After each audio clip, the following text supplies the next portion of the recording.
Kom ons bid saam. Ons Here Hemelse Vader, dankie vir die voorreg wat ons kan hê om vanoggend ook so saam as geloofsfamilie in U naam mekaar te wees, om U aangesig te kom aanskou, om U te kom loof en te kom prys, Here, om U te kom aanbid as die God en Here van ons lewe, die een wat die begin en die einde is van ons hele bestaan. Here, ons sien uit daarna om U te kom ontmoet, deur die woord en deur die Gees. Wil U ons kom aanraak in ons gedagtes, in ons omstandighede, en dit wat ons vanoggend mag voel. Here, U ken ons elkeen by die naam. U weet wat dit is waarin ons op hierdie stadium vreugde vind, maar ook wat vir ons 'n groot uitdaging is. Dit waarmee ons worstel. Here, ons vra dat ons sal vas aan U getrouheid, aan die grootheid, met die besef ons lewe is in U hande. U beheer ons lewens. Here, ons dink vanoggend ook aan hulle wat allerlei uitdagings gaan. Het sy het gesondheid is, of dalk ander uitdagings, Here, dit wat ons eers dalk van mag weet nie. Here, ons bid dat U ook by elkeen van hulle sal wees, by hulle geliefdes sal wees. Geef hulle die krag en die sterkte om hulle vertroue volhardend in U te plaas, om U te kom soek en aan U vas te. Here, maar terwyl ons vanoggend so saam is, vra ons ook U seën. Hou ons binne U wil en gee dat dit wat ons hier met mekaar deel, dit wat ons gaan hoor, ook tot seën sal wees vir onsself, maar ook vir ander, as ons dit gaan leef en gaan deel elke dag. Dankie, Here, dat ons dit vanoggend na U toe mag bring, ook met die belydenis, Here, dat ons is afhanklik van U. Ons het U nodig. En ons weet dat dit wat ons uit U hand het ontvang, is nie maar net vir onsselfsprekend nie. Dit is genade op genade. Dit is U liefde wat U vir ons gee, onverdiend. En daarvoor sê ons vir U dankie. Amen. Geliefdes, ons gaan vanoggend saam lees uit Lukas hoofstuk 9, vers 51 tot 62. U is welkom oop te maak en dan gaan ons saam lees. Kan ek net bevestig, die mikrofoon is hard genoeg? Dankie.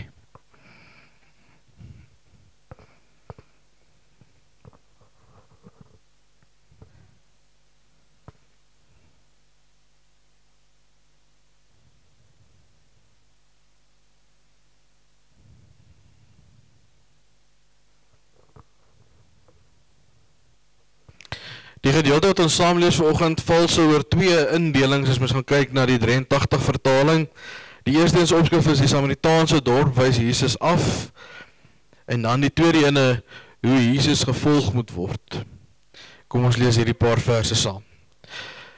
Toe die tyd nader kom dat Jesus in die hemel opgeneem sou word, het hy vasbeslote die reis na Jerusalem begin, en die boodskappers voor hom uitgestuur. Hulle het vertrek en in 'n dorp van die Samaritane gekom om daar vir hom verblyf te reël. Maar die inwoners wou hom nie ontvang nie, omdat hy na Jerusalem toe op pad was. Toe die twee disippels, Jakobus en Johannes, dit sien, sê hulle, Here, wil U hê ons moet vuur uit die hemel afroep om hulle te verteer? Maar hy het omgedraai en hulle skerp tereggewys. Daarna het hulle die reis voortgesit na 'n ander dorp toe. Terwyl hulle op pad was, sê iemand vir hom, ek sal U volg waar U ook al gaan. Toe sê Jesus vir hom, jakkalse het gate en voëls het neste, maar die seun van die mens het nie eens 'n rusplek vir sy kop nie. Aan 'n ander een sê hy, volg my, maar hy antwoord, Here, laat my toe om eers terug te gaan na my pa, om my pa te begrawe. Toe sê Jesus vir hom, laat die dooies hulle eie dooies begrawe, maar gaan verkondig jy die koninkryk van God. Nog een het gesê, ek sal U volg, Here, laat my toe om eers my familie by die huis te gaan groet. Toe sê Jesus, iemand wat die hand aan die ploeg slaan en aanhou omkyk na wat agter is nie geskik vir die koninkryk van God nie. Ons lees tot sover.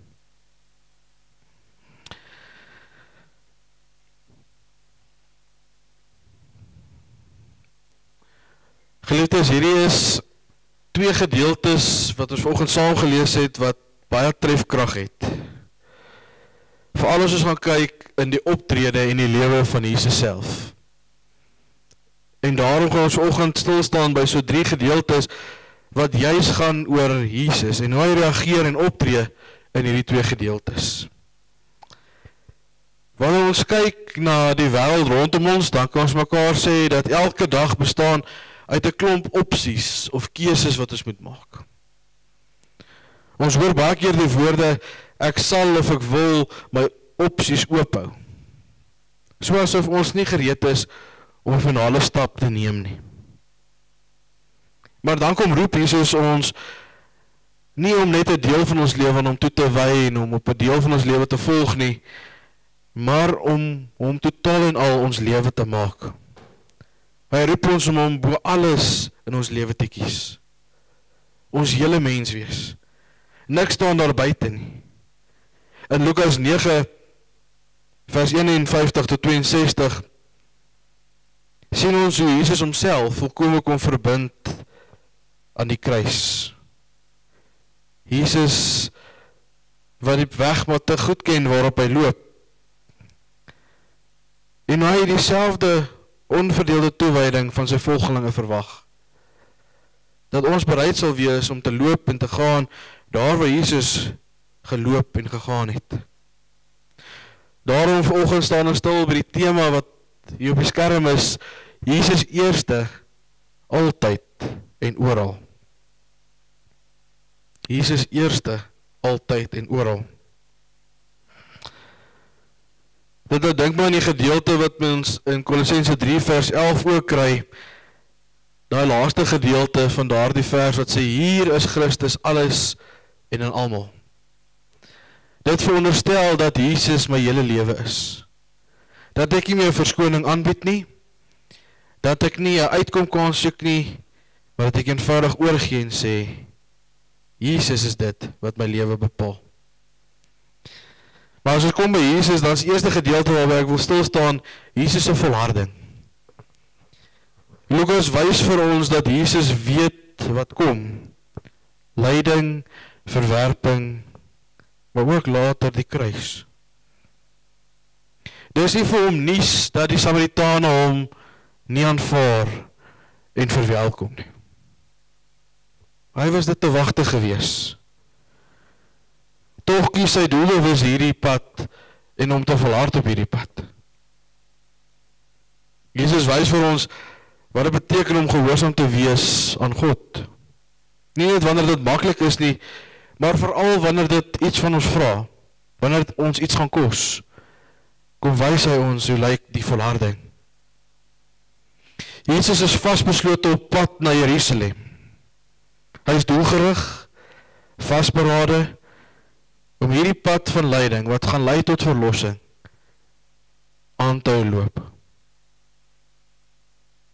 Die vraag is vanoggend, wanneer ons nadink oor Jesus se volharding, en ons sien dit in sy lewe, hoe hy dit uitgeleef het, en ons kon wys het, is die vraag, volg ons vir Jesus net wanneer dit gerieflik is?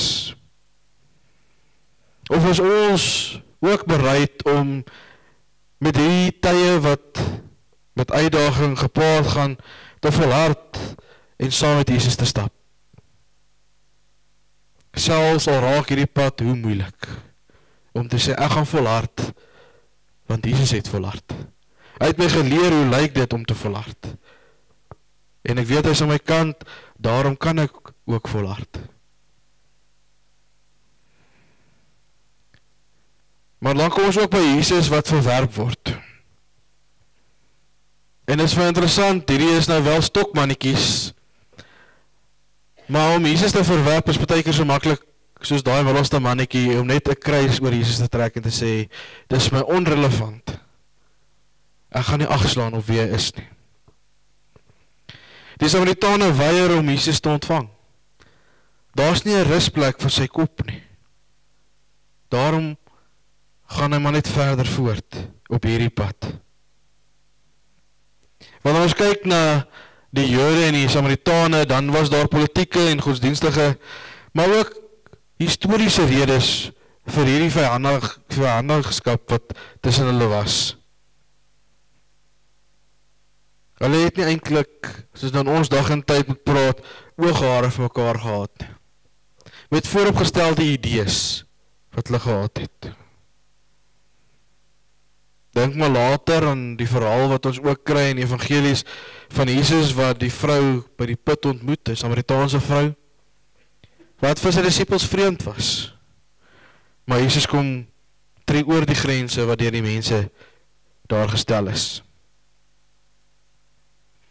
Die disippels reageer natuurlik op hierdie verwerping, deur vir Jesus te vra met hulle vuur uit die hemel afbid.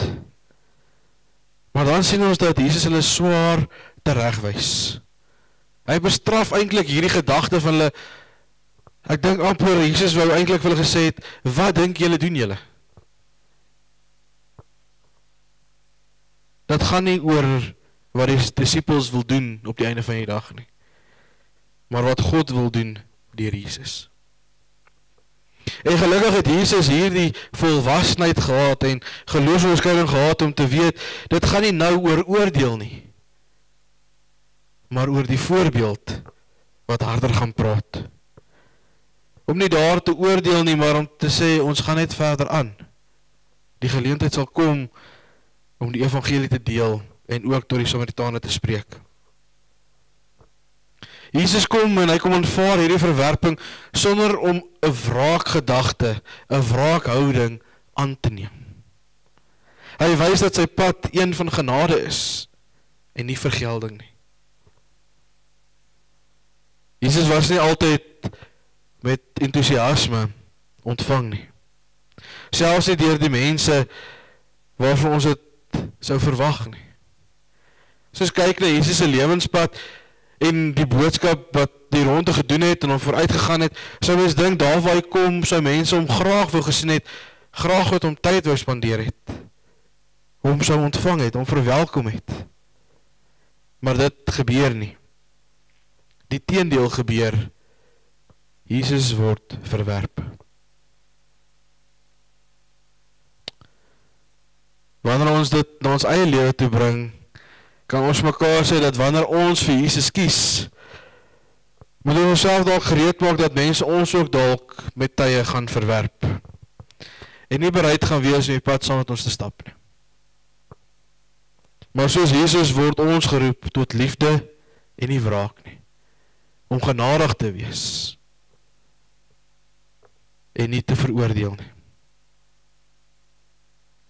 Maar in hierdie gedeelte sien ons dat daar 3 persone is wat Jesus of geroep word om Jesus te volg, of reageer dat hulle bereid is om Jesus te volg.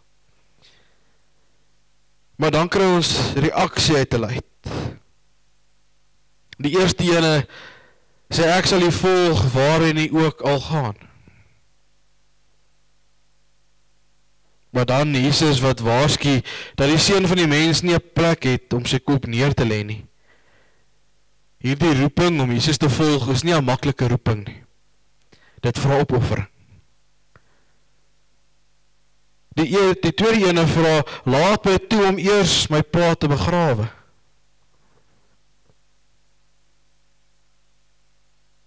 Hierdie man wat Jesus wil volg, stel familiepligte bo Jesus. Maar Jesus sê die evangelie vra dringendheid, geen uitstel nie. Vra om nou op te tree, om nou agter Jesus aan te kom, om agter te laat wat vir ons belangrik mag wees. Die derde een vra, ek sal U volg, maar laat my eers afskeid neem. Jesus se reaksie is, niemand wat sy hand aan die ploeg slaan en terugkyk, is geskik vir die koninkryk van God nie. Jesus kom vra van my en van jou onverdeelde toewyding en die eis om hom te volg. Elkeen van hierdie volgelinge wys ons dat dit nie 'n halfhartige keuse is wat ek en jy maak as dit kom by Jesus te volg nie. Dit vra om alles agter te laat, selfs ons eie sekuriteit, ons familie en ons persoonlike lewe en verpligtinge. Vanoggend is dit maklik om dit te kan sê. Dit is maklik om te kan sê van 'n kansel af. Maar geliefdes, dit spreek tot elkeen van ons, selfs vir my wat hier voor staan en hierdie woorde vanoggend deel uit die woord van die Here. Hoe volg ons die Here? Wat stel ons nog as 'n verskoning voor dit waartoe ons opgeroep word? Dis nie 'n halfhartige keuse nie. Dis 'n totale toewyding, 'n oorgawe, 'n verbind aan die Here. Hierdie volgelingskap van Jesus se volgelinge vra dat dit prioriteit sal wees in ons lewe. Jesus kom eerste, altyd en oral. Nie Jesus nie, maar eers nie, net Jesus. Ons wil baie keer kom met ons lewe, met ons verskonings om te sê, dis Jesus en jy kan vanoggend daai gaping invul in jou lewe. Of ons wil sê, ja Jesus, maar eers as ek A, B en C gaan doen het, ons kan weer daai gaping invul. Ons moet kom by 'n punt om te sê, net Jesus. Wat vra Jesus van my? Hoe moet ek gaan leef? Ons sien volgende paar dinge raak uit hierdie teks deeltyd. Die eerste is, Jesus volhard tot die einde toe. Dit word ook vir my en vir jou gevra om te volhard. Jesus aanvaar verwerping en leer ons om sagmoedig te wees. Daardie selfde karaktereienskap moet by ons geken word as ons volgelinge van Jesus is. Jesus kom roep volgelinge, vir my, vir jou, vir elkeen van ons, om hom eerste en volkome te volg. Dat hy die een sal wees, wat ons lewe bepaal. Vat hier terug na Kolossense 3 vers 11 toe aan die begin, hier is Christus alles en in almal. Ons tema, Jesus eerste, altyd en oral, nie omdat dit maklik is nie, maar omdat hy die enigste een is, wat werklik die moeite werd is om te volg. Dis die moeite werd om die opoffering vir Jesus te maak, want dan lê vir ons 'n beloning voor. Die beloning soek ons baie keer hier, terwyl ons saam mekaar ons lewe leef hier op aarde. Maar as dit is ons beloning gaan nie wees nie. Maar ons kan uitsien na die ewigheid saam met die Here, want ons is gehoorsaam. Gehoorsaam in 'n roeping wat hy op ons lewe stel, om te sê, volg my. Geliefdes, mag jy vandag nie besin oor Jesus se oproep, volg my.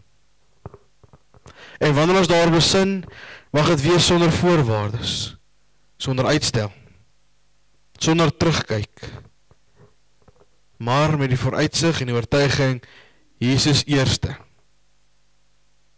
Want ons sê, Jesus eerste in jou tyd, in jou werk, in jou familie, in jou hele lewe. Wanneer ons met paartjies sit in huwelikskategese voor die huwelik, dan sê ons altyd vir hulle, waarop word hierdie huwelik gebou? En dan is ons eerste antwoord om te sê, dit begin eerstens by jou eie verhouding met die Here, en daarna saam julle verhouding met die Here. Hy is eerste. As daardie driehoek, as mense driehoek kan gebruik as 'n voorbeeld, omgedraai word, dat dit man en vrou, of jy en iets anders eerste is voor God, kom na moeilikheid. En gaan hierdie driehoekse punte nie mekaar kom nie. Geliefdes, mag my en jou oog gerig wees op Jesus. Mag ons lewe op hom gebou word, en mag ons hom volg, daar waar hy ons roep. Amen. Ons het vanoggend die voorreg om weer die kerklasleer te bevestig. So ek gaan vir ons die formulier weer voorhou, en dan gaan ek hulle oor 'n rukkie vorentoe nooi.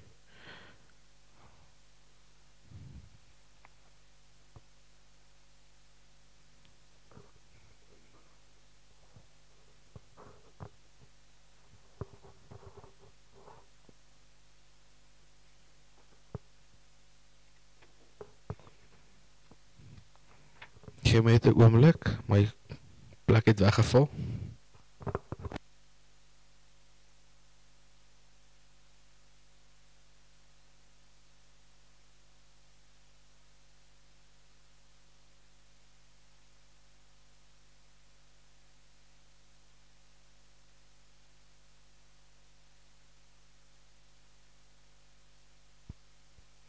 Ek het die verkeerde kleurtoukie onder oog gehad.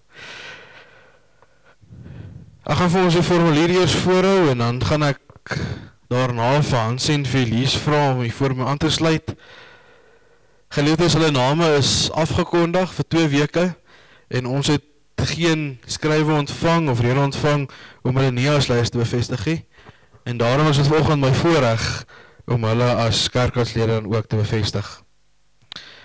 God het van die begin af mense op verskillende maniere by sy werk betrek en in diens gestel om sy koninkryk uit te bou. Net so het Jesus mense geroep om sy werk op aarde voort te sit.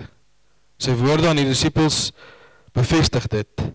Soos die Vader my gestuur het, stuur ek julle ook. Diegene wat hy roep, word deur die Heilige Gees met gawes toegerus, sodat hulle dienswerk kan doen en die gemeente kan opbou, sodat elke gelowige sy of haar funksie kan vervul. Die dienswerk in God se koninkryk bereik 'n hoogtepunt in die persoon en werk van Jesus Christus, van wie ons bely dat hy ons hoogste profeet en leraar, ons enigste hoëpriester en ewige koning is, volgens die Heidelbergse Katekismus. Die Here het ook elke gelowige as profeet, priester en koning gesalf met die doel om in die alledaagse lewe en ook binne die gemeente tot eer van God en tot diens van sy koninkryk te leef. Om hierdie rede was daar nog altyd vir alle gelowiges geleentheid om met hulle gawes betrokke te wees in die gemeente. En dan, die laaste gedeelte, al sit julle nog in die banke, julle mag mooi luister. Deur julle verkiesing as leier, gee God aan julle die geleentheid om julle liefde vir hom konkreet uit te leef. In die proses sal julle verder geestelik groei en ervaar dat God julle talente versterk.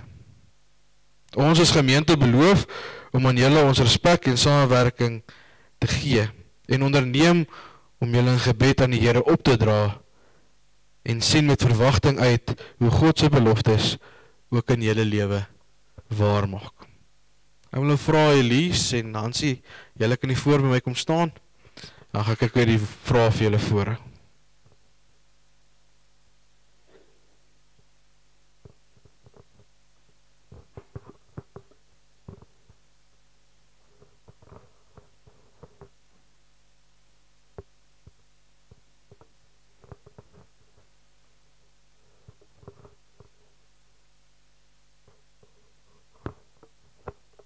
Elise het 'n langer pad om te stap. Jy mag nie so wees nie. Goed, ek gaan vir julle 4 vrae voorhou en aan die einde gaan ek julle een keer 'n geleentheid gee om al vir te antwoord. Is jy daarvan oortuig dat God self jou deur sy gemeente tot hierdie besonderse diens geroep het?